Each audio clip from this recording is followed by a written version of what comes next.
Well, the world is on fire, and I guess I've decided to pick up a fire hose. Hey friends, it's your good friend Tim Campbell-Smith, and today we are talking about what you learn in school when you learn social work, or when you go for social work. Social work is a really attractive profession for people who generally want to help others. If you haven't seen it already on this channel, I have very strong feelings against wanting to help people as a career. But if you want to alleviate human suffering in the broadest sense possible, and then in many different ways, social work might be a great profession for you. So in this video, we're going to unpack what do you learn when you go to school to get your bachelor's in social work, and why is that important to the social work profession, or to your job as a social worker. Please know I'm tailoring everything we're talking about to a bachelor's degree, or at the bachelor's level. So this isn't really going to apply if you're getting a social service worker diploma. This will kind of apply if you're going for a master's in social work, but plus or minus a category or two. I will say, broadly speaking, everything you will learn breaks down into one of four categories. You're going to learn about social welfare. You're going to learn about the theory and practice of social work. You're going to explore influences on people and influences on people's lives, and your breadth and elective requirements. Before we go too far, make sure you like and subscribe for all things business, mental health, school, life. Now, before we dive into it, the other important thing to know and how this might change your program is whether your BSW, your Bachelor's of Social Work, is a direct entry program or it's a professional entry level program. A direct entry program is where you apply to study social work in first year, and if you get into the university, you are studying social work for 4 years. Versus professional entry programs, or sometimes they're called non-direct entry programs, means that you apply to go to the university first. You might study something general or be undeclared for 1 or 2 years. I've never seen it be longer than 2 years. And then you have to apply to actually study social work going into second year or third year. But particularly if you're studying direct entry social work and getting your bachelor's, let's talk about the 4 areas where you're going to take courses and why they're important to social work. Number 1 being social welfare. Basically, society sucks, capitalism is awful, and the world is on fire. And a lot of people are not doing a good job of trying to make the world a better place. So social workers step in to try and make the world a better place. To make the world a better place, though, you have to understand as a social worker what is causing human suffering, what is causing people to suffer and to not be able to thrive or succeed as much as they could. This is why we look at social welfare or the well-being of people. So in studying social welfare, you'll study things that are really high level and existential, like capitalism, like greed. You will then look at high level influences, so like politics and how politics and political decisions impact people's well-being.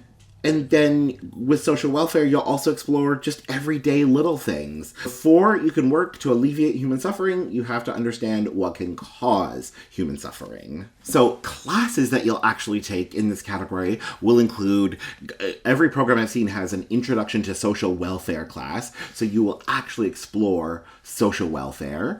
This might then include indigenous studies. This might include political science, sociology, or anthropology. This may also include, I did see some schools that have specialized courses in like diversity, equity, inclusion, and justice, anti-racist practice, anti-oppressive practice. Ultimately, social welfare allows us to, you'll hear the words like macro or meso in social work education, allows us to look at mostly macro and meso impacts on people's well-being. So for example, let's say, you're a hospital social worker. You're a social worker working in a hospital.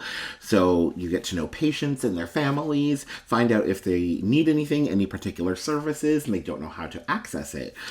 Well, one of your clients might be experiencing near poverty, right? They might be in for cancer treatments, and you can tell them, oh, go find out like a nice chemo center to get your chemotherapy. But if they can't afford it because they're in near poverty, you have to find additional resources because the system is currently failing them to get them adequate medical attention that they need. You, as a social worker, have to understand the medical system and tiers in the medical system, why some people, and often people with money, people with influence, people with connections, have access to more medical services than people experiencing poverty. And you've got to be able to get them resources and supports that would help them on that journey. And you wouldn't be able to do that if you didn't understand social welfare or what causes human suffering. Next, broadly speaking, the next area of things you're going to learn about in social work school are things that influence people. I'm trying to keep this as broad as possible for a specific reason. There are many different things that impact people or influence people, and you've got to be able to understand it, particularly so that you know how to deliver appropriate services to them. Broadly speaking, I'm going to say this includes studying sociology, psychology, and political science, usually most specifically. And then it also will include subfields and subdisciplines that use applications from sociology, psychology, political science. Maybe a little bit of anthropology in there too. One example of a school that I found that does this really well is TMU, formerly Ryerson University. They require all their first-year social work students to take a full-year class in sociology, a full-year course in psychology, and a full-year course in politics and political science. Because those disciplines represent all the different levels where social workers work. So social workers may work in policy development, so working with government officials to develop policies that alleviate human suffering. How are you able to do that if you don't understand how the political system works? How laws become laws? Likewise, if you're providing clinical counseling or clinical support to clients, how are you able to do that if you don't understand basic psychology, which you're going to use a lot more of in your clinical practice? So you've got to have those foundations. You've got to explore those things that influence people. One reason why social workers really take a lot of time to learn about what influences people is because there's a few core philosophies or concepts to social work. One is person in environment. So we have to understand who is the person and what is the environment. And another theory that we look at is something called systems theory. It's the idea that everything is interconnected. So we have to understand what is connected and what is connected to the person that you're supporting. So you might be working with a client who comes from a culture where family is really, really important. So while they may have a toxic family member, the concept of going no contact with them is really foreign to them and is actually antithetical to their culture. To understand that, you have to study what influences people. Next, the third category of courses you're going to take and things you're going to learn in social work school are the theory and practice of social work. Everywhere I looked, and I think I'm going to be bold here, I'm going to say everywhere, in every country, in every region, social work is a protected, regulated title. That is a regulated job.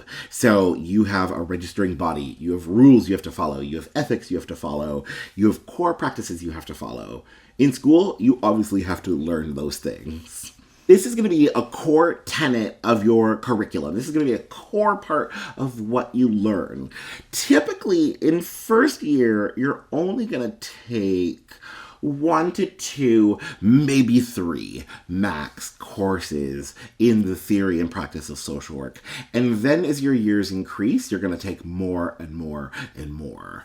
So for example, at Laurier, you take 1 social work class in your first year and the social welfare class. But in second year, you go on to take 2 or 3 per semester. In third year, and maybe this is just a Laurier thing, but in third year, you get no electives. Sorry, you now get 1 elective, because that just changed. But otherwise, 9 out of your 10 classes are all social work classes in the theory and practice of social work. And in fourth year, about 8 of your courses are social work. So that becomes a really core part, learning how to be a social worker. Included in this is everything from laws, regulations, ethics, and ethical concerns. Best practices, frankly, little tips and tricks, and the fundamentals of how to be a social worker. You're then also going to learn applied skills. So you're going to learn how to work with individuals, how to work with groups, how to work with families or couples, if your curriculum includes that. You're probably going to learn about policy development, how do laws come into effect that affect social work, and you're going to learn about social work in various settings. Now, this totally depends on your school.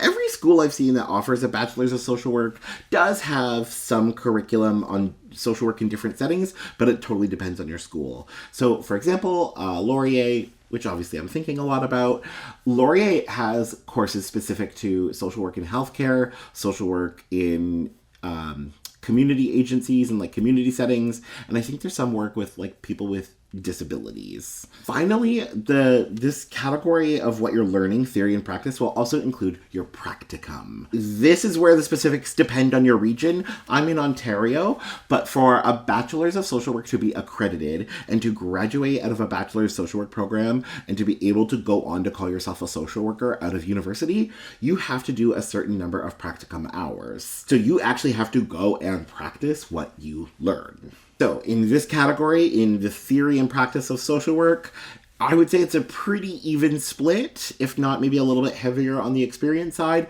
You'll learn theory, but then you definitely practice the act of social work.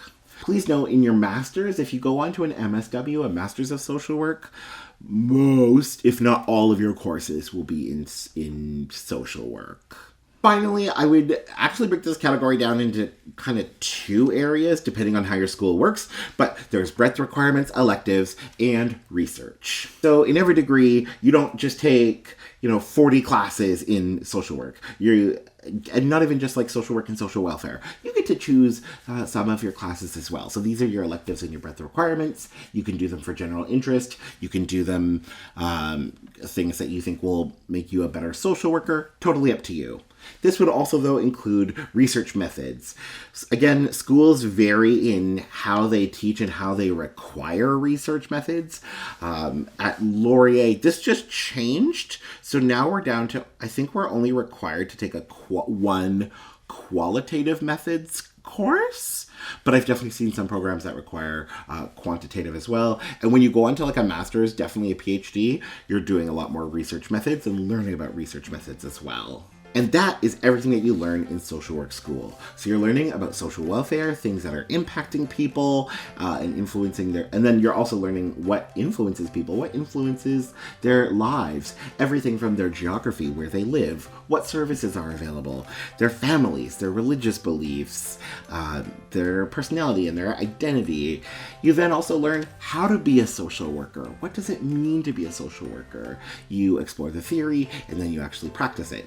And as always, you have your breadth requirements, your electives, and you learn about research, because social work prides itself, and especially as a regulated profession, we focus on what we call evidence-based practice. So we're not just making up strategies for clients in counseling. We're actually going to theories that have been developed and tested and generally work well for many people. Always know that I would say for every BSW, generally speaking, you start off really broad in what you're learning.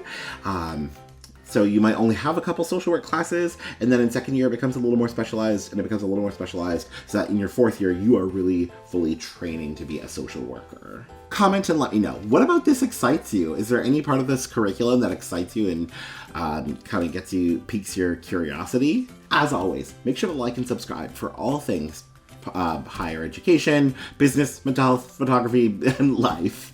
Otherwise, we'll chat soon. Bye for now.